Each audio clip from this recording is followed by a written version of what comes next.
We've created a wine compass in the brines to categorise the different styles of wine so that you can find your own style and also experiment with other styles. So the first style in our wine compass is dry refreshing white. And typically dry refreshing whites come from cooler climates, cooler growing locations. These white wines would tend to have no oak at all.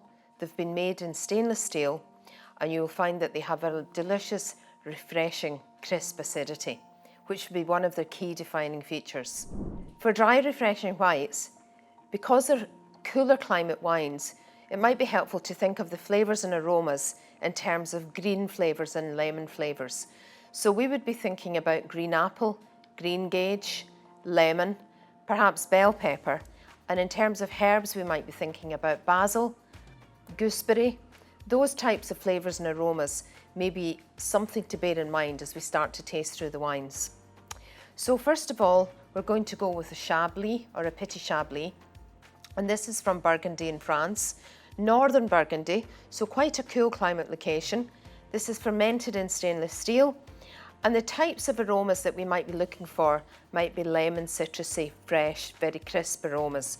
So agitate your glass and have a smell. And I definitely do get a really fresh, citrusy note to this wine. Another note that may creep into this wine style may be apple blossom. So also look for a hint of floral with these wines.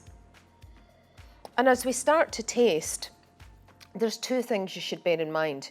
You should be thinking about the flavours which follow on from aromas. So if you've got a citrusy lemon note in this wine, then maybe look for that on the palate.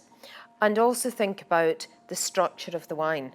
And when we talk about wine structure, we'd be talking about acidity here, alcohol, and sugar and sweetness. So this is a dry wine. And when I say dry, I mean the absolute opposite of sweet.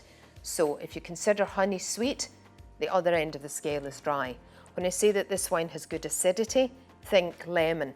So anything that isn't as acidic as a lemon is less acidic.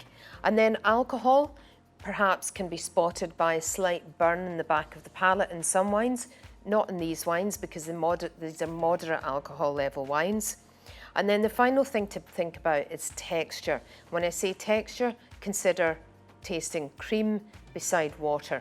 Water being not so textured and cream being quite rich and quite full textured. So to recap, the dry refreshing whites are lighter styles, moderate alcohol, a good level of acidity and dry. Let's taste the Chablis.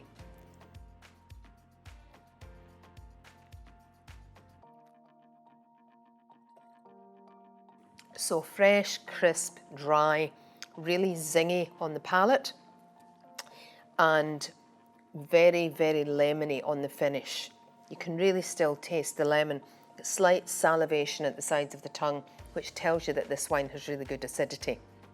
Moving on to Albarino now, also made in stainless steel, grown in northern Spain, in a region called Rías Baixas, and this wine basically grows in vineyards right beside the sea. So as well as the fresh acidity and the crispness, we may even get a touch of salinity in this wine. You do also get hints of peachy fruit, so there's a nice ripe fruit on the nose. And that peachiness follows through to the palate. You've got lovely mouth-watering acidity, and you've got this sort of really almost saline finish on the end of the wine. And then moving to Pinot Grigio from the Veneto. This is where we start to get the slight notes of apple blossom, a touch of acacia on the nose, as well as a citrusy fruit. And then on the palate, you also have a touch of ripe honeydew melon. It's lovely and crisp and fresh. There's a hint of lemon on the finish. And overall, the effect is very much that these wines are a dry and refreshing style. Moderate weight on the palate and moderate alcohol.